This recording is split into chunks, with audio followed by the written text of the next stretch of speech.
Bonjour, bonjour les amis, j'espère que vous allez bien en ce mardi, que vous profitez du beau temps comme moi ici au bord de ce beau lac. Donc après la forêt, vous avez le lac, vous êtes des maudits chanceux, je vous le dis.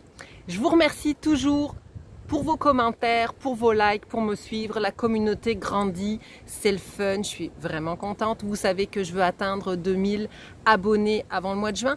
Donc je vous invite à partager les vidéos, mais surtout à vous abonner. Donc vous savez, c'est l'onglet rouge, comme ça vous avez toutes les vidéos que je fais le mardi, le jeudi ou le dimanche. Si vous êtes intéressé par les livres, book, playlist ici, vous pouvez les recevoir en direct.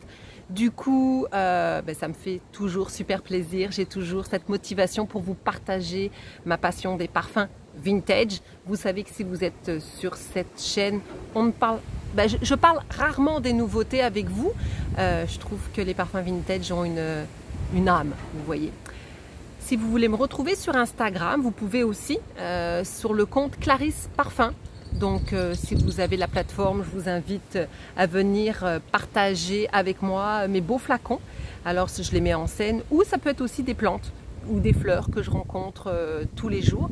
Et puis on jase aussi sur ces beaux posts là. Rien à voir avec YouTube, mais ça permet d'avoir une vision différente sur le parfum. Aujourd'hui, je voudrais vous parler d'un parfum que je viens de découvrir. Je ne l'avais jamais senti en France. J'en avais senti un autre qui était de cette maison-là, mais pas celui-ci. Donc, on va parler de Eau Belle, de Azzaro. Au bord de l'eau, vous avez le goût? Vous me suivez? Non, on ne va pas plonger les amis là, mais on va parler de ce beau parfum. Ok? On y va? 1, 2, 3. Eau Belle d'Azzaro.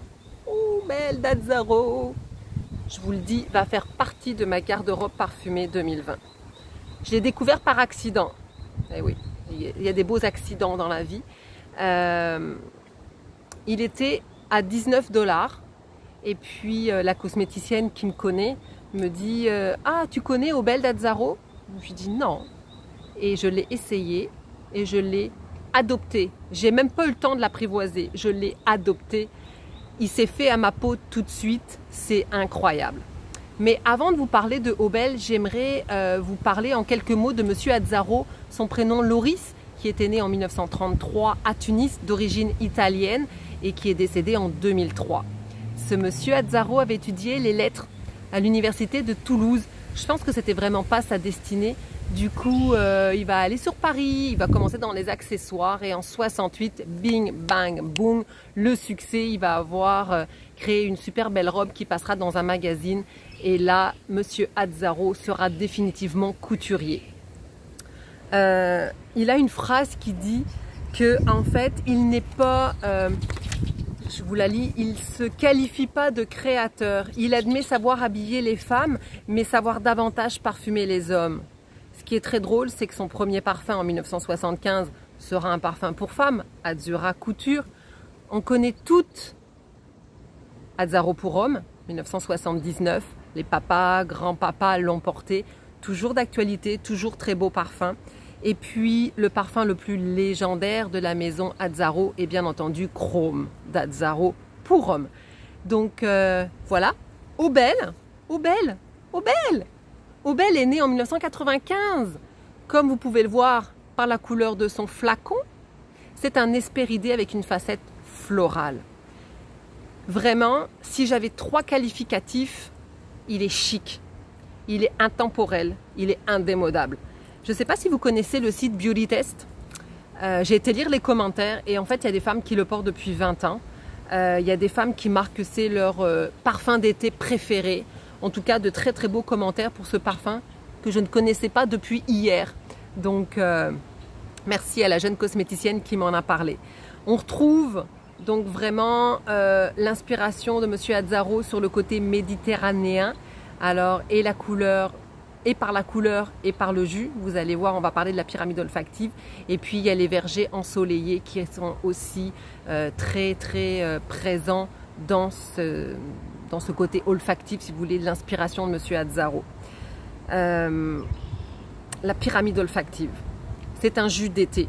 Mais pourquoi pas une autre saison, hein, mais je veux dire, c'est vraiment une bulle de bonheur, c'est vraiment un parfum joyeux. Dans les notes de tête, vous avez la mandarine de Sicile. Petit clin d'œil à l'Italie. Vous avez la bergamote de Calabre. Petit clin d'œil à l'Italie. Vous allez retrouver le yuzu. Bon, là, on est au Japon. C'est, vous savez, le petit citron vert, très très vert, qui va apporter une note acidulée et très zestée au parfum. Donc effectivement, quand vous allez l'appliquer, c'est ce qu'on sent en premier, les agrumes, le splash d'été tout de suite. Le cœur, très chic, je vous l'ai dit tout à l'heure, vous allez retrouver le seringa, vous allez retrouver le cyclamen, le freesia et le jasmin. Ah, j'ai une bête sur moi. Et le seringa, juste pour vous dire que c'est le jasmin des poètes, c'est un arbre le plus parfumé du monde, donc on se doute bien. Et en langage des fleurs, c'est le symbole de la mémoire. Effectivement, si c'est l'arbre le plus parfumé, on peut se douter que son symbole est intensément mémorisé dans notre mémoire à cause de son parfum. Le fond, là vous allez me retrouver, notes douces et boisées. Vous avez la vanille et le miel, et puis deux beaux bois, le cyprès et le cèdre. Alors, vraiment une belle fragrance. Je vous invite à la découvrir, peut-être chez Sephora, Marionneau, je ne sais pas où est-ce qu'il est vendu en France.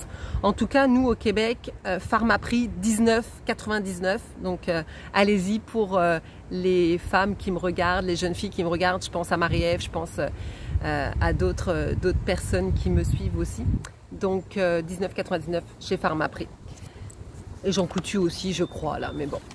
Je ne peux pas terminer une vidéo, bien entendu, vous me connaissez sans parler du flacon.